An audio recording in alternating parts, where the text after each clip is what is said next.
Hello po, maganda pa rin tayo at magandang pogi mga kabertudes. Kamusta na kayo at I miss you all. Alam ko na miss niyo na rin ako. Pero marami tayong kaganapan at pangyayari na napakagulo sa kasalukuyan, hinaharap at paparating. Kaya saan man kayo naroroon, pag-ingatin din ang inyong mga mahal sa buhay sa mga parating na mga disaster o kung ano mga climate change na nangyayari sa ating bansa. Lalo na yung mga kapahamakan. Kaya mag-iingat po tayo, and then I pray po sa inyong lahat. Maraming salamat po sa inyong suporta at sa inyong mga paniniwala, tiwala at buong pangunawa. Maraming salamat. Mayroon tayong pag-usapan na gusto kong linawin sa inyo na lahat ng mga nangyayari ngayon ay sinabi ko na yan. Nauna pa tayo sa mga balita at nauna pa kayo na nakakarinig niyan sa aking mga vlog. Kaya nakakalungkot kasi gaya ng sinabi ko na kung sino man yung mga nakapanood ng aking mga una ng mga vlog ko o video ko na si Senator Marcoleta at BP Sara ay may haharaping malaking problema at pagsubok sa buhay. So yan na yan parating. At sinabi ko rin sa inyo na marami silang mapapahamak or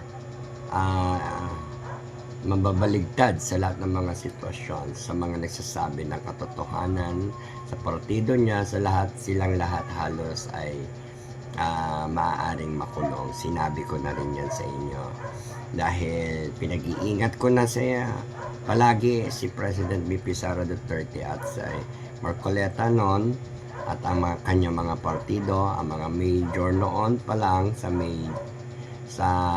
major at napunta sa minority, sa majority, tapos napunta ng minority. So nagbigay na ako ng babala dyan dahil sa mga parating at marami pang mga kaguluhan na mangyayari. Kaya pagdasal natin palagi dahil ang mga hakbang ngayon ng third quarter ay mabilisan dahil sa haba-haba ng mga panahon, oras at araw na nangyayari sa politics system na mga awayan, ang daming nagbabago, no? At saka sinabi ko naman sa inyo na si President Bongbong Marcos ay God of War, diba? Kaya panoorin niyo lahat ng mga video ko at sinabi ko rin sa inyo na ang lahat ng yan ay uubusin sila, no? Sila ay maaaring makulong lahat at mawalan na ng sagabal kasi andyan na yung mga desperadong pag-iisip nila at ng mga tao. Masyado na silang competent sa kanilang mga laban. Kaya matira matibay, sinabi ko na rin yan, at ubusan ng lakas, ubusan ng kapangyarihan, ubusan ng pera. Kaya ang pagkakataon, nagkakataon, taon-taon lang yan. Kaya huwag kayong maguluhanan at mawalan ng pag-asa sapagkat hindi kaya ng tao, kaya ng Diyos. Kaya lagi natin tatandaan na ang Diyos ay hindi natutulog at palagi kayong humiling para sa kaligtasan ng ating bansang Pilipinas dahil halos mawala na. Sinabi ko na sa inyo na ang mga pamamalakad at saka yung mga mangyayari na yan ay mga silent movement at martial law, no? Kaya bend the law. Excuse me. Medyo inubo na kasi ako at kaya hindi ako mag-tarot card, patulog na rin ako. So gusto ko lang makapagbigay sa inyo ng babala.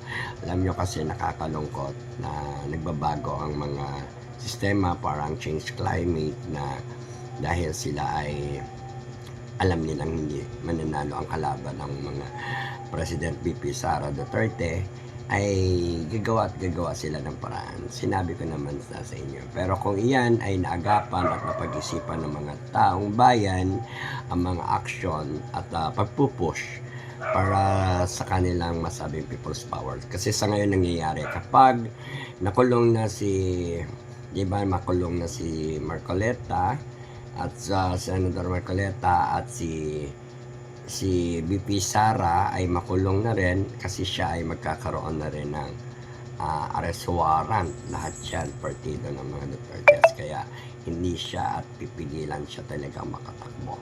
As of now, hindi nagawa ng mas maaga pa ang mga totoong laban kumpara ngayon na talagang persahan na.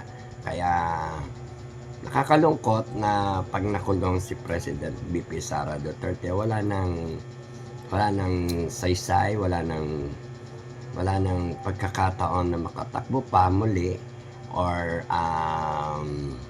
ay pagpatuloy ang for the future ng ating bansang Pilipinas. At sinabi ko rin sa inyo na galitin lang ng galitin nila ang taong bayan, maaring magkakaroon ng mga super kaguluhan o tinatawag ko na Big Bang people's power. Kaya nakakaumay man sila i-vlog or basahan, pero hindi tayo pwedeng tumigil o magbigay sa inyo palagi ng mensahe na alam natin na kakailanganin ng hindi lang isang tao, ng kalahatan, ng buong mundo at kalahatan. Sinabi ko rin sa inyo na magsasabay-sabay ang kaguluhan sa ibang bansa at sa mga tao sa Pilipinas, at ang Pilipinas ay nanganganib at maaaring lumabas o may pakita ang sign na maging parang alipin na ang mga Pilipino ng sariling bansa at ng mga ibang banyaga. Kaya wag naman dapat nating hayaan at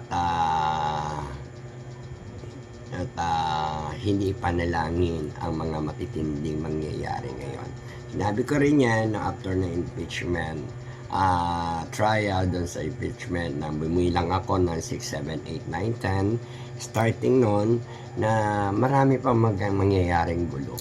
Kaya abangan natin ang mga susunod na kabanata.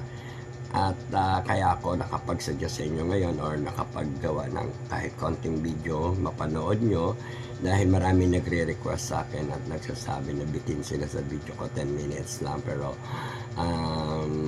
marami po kasi ako laging kausap sa iba't ibang bansa at iba't ibang lugar, and then may personal, kaya ako po ay laging pagod at busy, no? At hindi naman tayo papahuli sa mga nangyayari, kaya advance tayo. At saka ano man ang mangyari, matalo, manalo si President BP Sara para sa puso ng mga tao, ng mga Pilipino, ng buong mundo, siya ang panalo. Tatak na yan ng Duterte. Kaya I pray natin, sabi ko rin sa inyo, unexpected happen, surprise ang pag-uwi ni President PRRD, yan, ni President Duterte, former President Duterte. Kaya just pray natin ang kalagayan ng mga minority na ngayon, nila Alan Cayetano, Senator Alan Cayetano, at lahat ng mga partido ng sumusuporta at nagmamahal at nagpapakita ng mga katotohanan at lumalaban sa katotohanan. At pagdasal po natin silang lahat dahil halos maubos na sila sa kakapwersa ng mga nasa kapangyarihan, at ang mga tao ay maaaring magkaroon ng matinding revelasyon or people's power. Kaya wag po tayong mawala ng pag-asa. Kapag natalo sa laban ng tao, laban ng Diyos ang uhusga. Kaya first God, second guide, then idea, ako'y gabay lamang. Maraming salamat po sa lahat ng mga sumusuporta ng aking video. Please subscribe, like, and share my videos, and contact me 0962615524 kung gusto niyo po magpa-tarot card reading. Maraming salamat po, and have a bless you, and thank you so much. God bless.